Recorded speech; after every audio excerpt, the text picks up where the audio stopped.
among all the 2023 movies, I would probably say this movie had the best acting overall. Da'Vine Joy Randolph, who plays a mother who recently lost her son in a war and is coping from that pain and is bereaved, is definitely going to win her Oscar. Paul Giamatti, who plays this eccentric teacher who follows traditional values and is hard-headed to the needs of others, has one of the best character arc I've seen from movies in 2023 alone.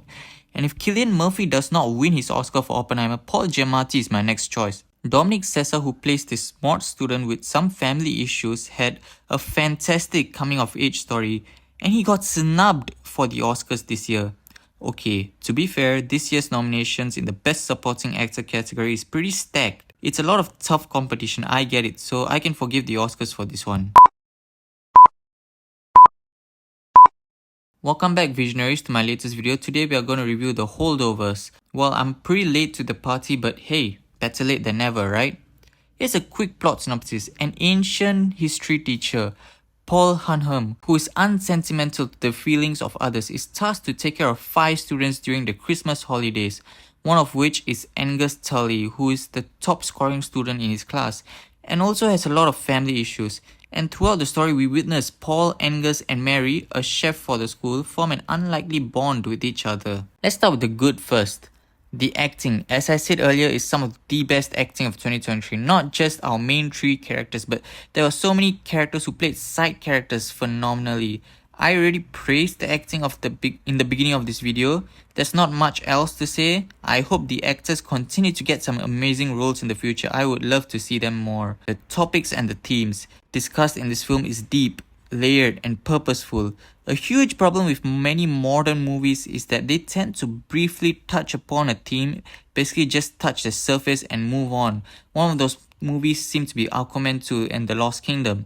I said they talked about global warming or climate change, whatever you call it, and they just touched the surface of it. They didn't go underneath enough. And many Indian films I've seen just add in topics and themes into their movies which have nothing to do with the main story or at all. But this film really makes us feel rueful for the characters because of how many human, down-to-earth and relatable themes there are in this story. Some of the themes include regret, depression, family, friendship, loneliness, loss and so much more. It even talks about rebellion and societal change, which was very crucial for Angus Tully's coming of age story. Then let's get to characters. All 3 of our main characters had great character arcs.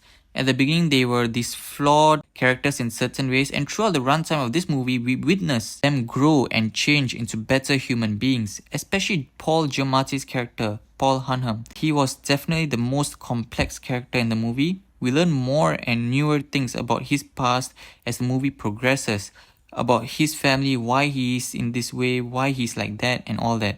It's a remarkably well written character. Props to David Hemmingson for writing this character, the writer of this movie. Every moment of the film was crucial, like it was telling us something about the characters.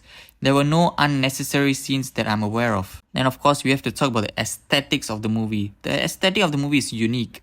It really gave us a vibe of 70s and 80s movies. A lot of modern blockbusters look very clean, so it's really not that impressive. Then this movie comes in with a unique aesthetic compared to many modern blockbusters we get today. And it really felt like watching the cinema that Martin Scorsese talks about.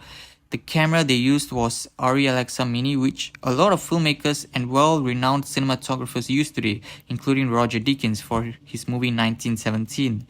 This movie really has a unique viewing experience and I absolutely appreciate it for that. Then let's talk about the ending. One of the best endings of 2023 for a movie, no doubt. Not as good as Oppenheimer, but still, I at least put it in the top 5 of the year when it comes to endings.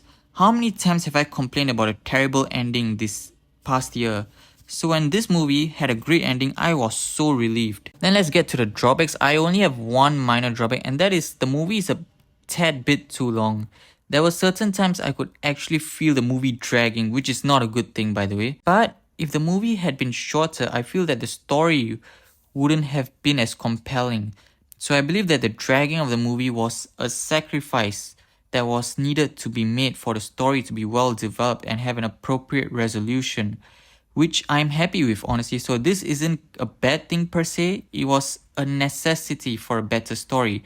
Sometimes you have to sacrifice something to get better. this is one of those situations. Overall, I would give it a 9 out of 10. It's a great thematic Christmas movie, a holiday movie everyone should watch. It's said that this movie was not PG-13 and was rated R, but still, I highly recommend this movie to you guys if you haven't seen it. If you like this video, click the like button. If you want to see more, subscribe to my channel, and see you guys next time. You guys are always the best.